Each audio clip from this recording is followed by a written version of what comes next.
Kali ini kita akan belajar tematik kelas 4, tema 8, sub tema 3, pembelajaran 2.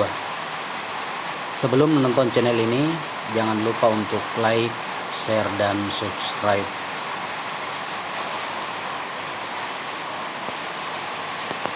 Adapun tujuan pembelajaran 2 ini adalah tentang pengertian benda 3 dimensi. Kemudian yang kedua, memahami pengertian karya seni 3 dimensi. Yang ketiga, memahami pengertian gambar benda 3 dimensi, menemukan benda 3 dimensi di sekitar kita. Kemudian menemukan benda yang bisa digambar dalam bentuk 3 dimensi, menentukan tokoh, dan hubungan gerak dan gaya. Silahkan dibuka bukunya halaman 132. Kita masih di sekitar Yogyakarta. Di sana ternyata ada sebuah kampung yang bernama Kasongan yang merupakan pusat pengrajin gerabah. Ya. Coba diperhatikan gambar ini. Ini yang disebut dengan benda-benda 3 dimensi. Ya. Coba perhatikan apa bedanya benda 3 dimensi dengan dua dimensi. Ya. Kita akan bahas tentang gambar 3 dimensi ini. Gambar 3 dimensi, gambar 2 dimensi dulu ya. Itu hanya karya yang memiliki ukuran panjang dan lebar saja. Objek gambar adalah benda 3 dimensi, bisa digambar menjadi 2 dimensi. Sedangkan benda 3 dimensi adalah karya seni rupa yang memiliki panjang, lebar, dan tinggi serta memiliki volume. Jadi bendanya yang disebut dengan 3 dimensi. Unsur volume inilah yang menjadi pembeda antara benda 2 dimensi dan 3 dimensi. Nah, itu jelas ya. Jadi kalau bisa diraba, bisa ditimbang-timbang beratnya, ada panjangnya, ada lebarnya, ada tingginya, maka itu adalah benda 3 dimensi.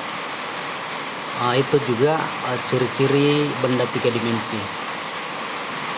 Sekarang jenis benda 3 dimensi itu ada 3. Ada kubistis, ada silinder, dan ada benda bebas.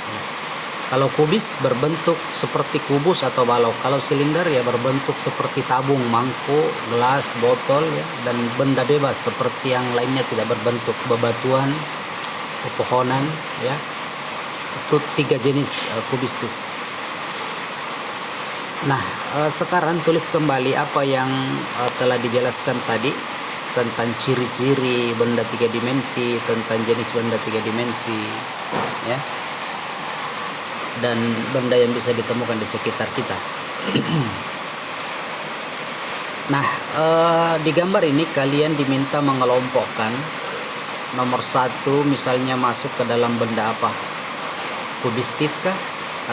Atau silinder atau bebas? Ini ada 10 gambar. Silahkan dikelompokkan. Bukan menyebut namanya, nomornya saya, tapi namanya ya disebutkan. Nah, ini seandainya kita sekolah, mungkin kita akan programkan untuk ke tempat pengrajin. Kalau di Makassar ini, sekitar Makassar yang saya tahu ada di Takalar ya. Nah, sekarang kalian menemukan cerita tentang Aladin dan lampu ajaib. Silahkan cari di Google, baca di Google. Lalu tugas kalian yang ketiga adalah menceritakan kembali tentang cerita Aladin itu dengan singkat. Kemudian apa tokohnya, siapa tokohnya. Itu tugas ketiga.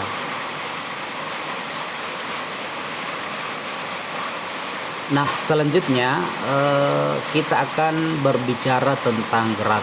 Anak bermain ketapel, artinya ketapelnya ditarik menggunakan gaya. Kemudian ada paman menimba air, talinya juga ditarik menggunakan gaya.